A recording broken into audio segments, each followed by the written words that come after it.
as China's influence grows. That means a region where countries are free to choose their own path and their own partners, where problems are dealt with openly, not through coercion.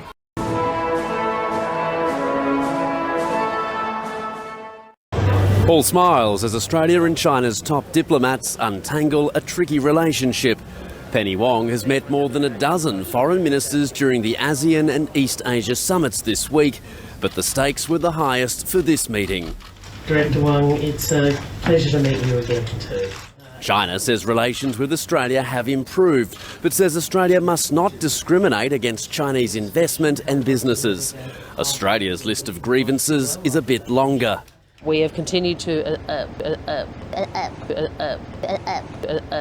call for the removal of all trade impediments and make the representations that you are aware of about Australians held in China. China's sluggish movement on trade barriers has raised questions on whether it's appropriate for Anthony Albanese to make a symbolic visit to meet Xi Jinping in Beijing this year.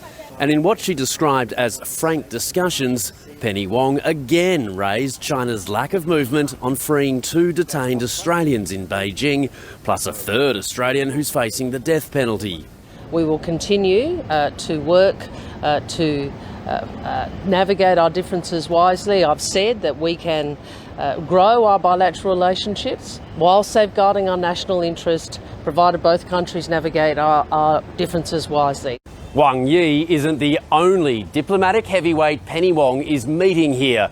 America's Secretary of State Antony Blinken is also in Jakarta, trying to reassure Southeast Asian nations that the US is committed to the region as China's influence grows. That means a region where countries are free to choose their own path and their own partners, where problems are dealt with openly, not through coercion.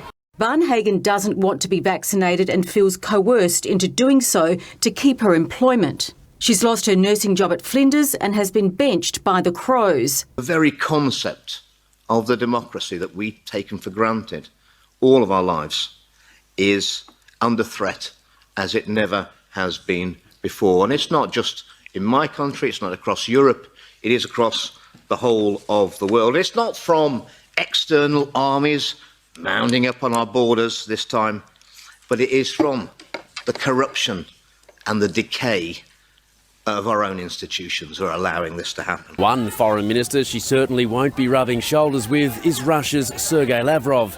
While he's a pariah in Australia, the US and Europe, Vladimir Putin's top diplomat still gets a warm welcome in Southeast Asia, despite the suffering in Ukraine.